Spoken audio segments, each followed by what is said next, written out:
आज की जनरेशन, आज का यूथ जो मोटिवेशन ढूंढ रहा है वो उसके घर में ही है, पर वो बाहर देख रहा है। आज सबसे बड़ी बात, लोग अपने धर्म को नहीं मान रहे। अगर कोई जैन धर्म में पैदा हुआ है तो उनके घर में ही बहुत बड़ा मोटिवेशन है। महावीर स्वामी, महावीर स्वामी राजा सिद्धार्थ के बेटे हैं, राजा के बेटे। कल्पना कीजिए कितनी संपत्ति रही होगी उनके पास, क्या नहीं होगा उनके पास, सब कुछ था महावीर स्वामी के पास, बना बनाया एम्पायर। जिन चीज़ों के पीछे आज का यूथ, आज की जनरेशन भाग रही है ना, वो सब तो उन्हें पहले से ही मिला हुआ था। राजा के बेटे थे, साधारण इंसान के बच्चे नहीं थे वो।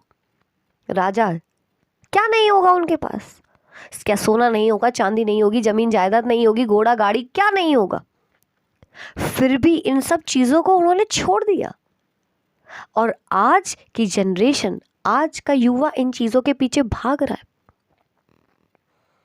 तो आप समझिए कि हम किस दिशा में जा रहे हैं। ये हम खुद ही इस बात से समझ जाएंगे कि महावीर स्वामी जिनकी हम पूजा करते हैं, जिनके आगे बड़े से बड़े अरबपति, बड़े से बड़े दिग्गज, जिनके पास सब कुछ है, घोड़ा गाड़ी घर बंगला, पूरा बना बनाया स्टार्टअप है, बिजनेस है, जिसे भी जो भी आप कहना चाहते हैं, सब कुछ है, पर वो भी महावीर स्वामी के आगे सर झुकाता है। क्यों? महावीर स्वामी के पास क्या था? क्या उन्होंने अपने पिता का एम्पायर संभाला था? वो तो छोड़कर चले गए थे, उन्हें तो मोक्ष की प्राप्ति करनी थी, वो तो ये सब चीजें छोड़ के चले गए थे। और आज हम उन्हीं की पूजा करते हैं। समझिए कितनी बड़ी बात मैं समझाना चाह रही हूँ। आज जिन लोगों को लगता है कि हमारे पास पैसा है तभी हमें दुनिया पूछेगी, तो आप मुझे बताइए, आप महावीर स्वामी की पूजा क्यों करते हैं? उनके पास कितना बैंक बैलेंस था, उनके पास कितने महल थे? कुछ नहीं था उनके पास। वो तो अपने पिता का सब कुछ छोड़ कर गए थे। अगर हर जैन धर्म का इंसान ये समझ जाए कि हम जिस धर्म में पैदा हुए हैं उससे खूबसूरत धर्म कोई नहीं है दुनिया में, कि महावीर स्वामी जो राजा के बेटे हैं वो सब कुछ छोड़कर चले जा रहे हैं।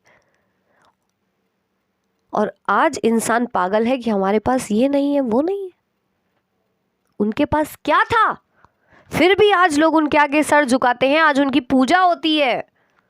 समझने की कोशिश कीजिए, मैं कितनी बड़ी बात आपको समझाना चाह रही हूँ कि आज इंसान किस गलत दिशा में भाग रहा है, उसे पता ही नहीं है वो किस दिशा में जा रहा है।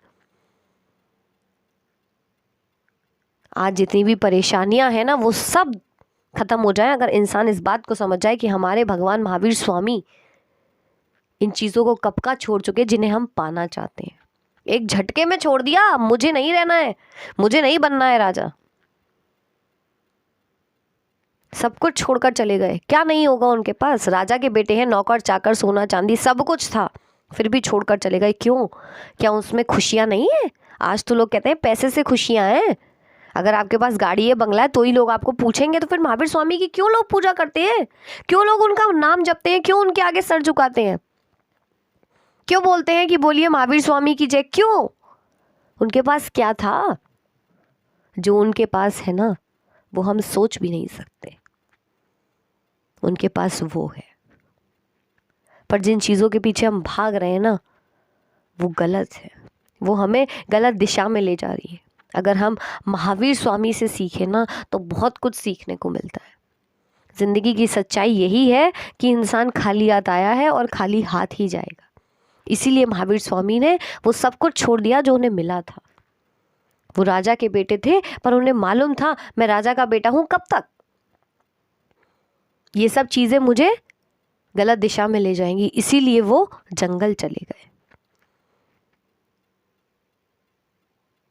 जंगल में तपस्या की, और वही जिंदगी की सच्चाई है। मैं ये नहीं कह रही कि आप तपस्या कीजिए, पर आप समझिए जो मैं समझाना चाह रही हूँ कि घर गाड़ी घोड़ा, इन सपनों के पीछे जो आप भाग रहे हो ना, वो अपने आप आपको मिल जाएंगे। कोई बड़ी बात नहीं है ये। अगर बड़ी बात होती तो हमारे भगवान छोड़ के नहीं चले जाते। जिन भगवान की हम पूजा करते हैं वो इन चीज़ों को छोड़ कर बैठे हैं, इसीलिए हम उनके आगे सर झुका रहे हैं। बहुत बड़ी और गहरी बात समझा रही हूँ। समझदार लोग समझ जाएंगे कि महावीर स्वामी की पूजा हम क्यों करते हैं, क्या वजह है। उनके पास कोई बैंक बैलेंस नहीं है, जो हम उनके आगे सर झुकाते हैं, उनके पास वो है जो बड़े बड़े बैंक बैलेंस में नहीं मिलेगा।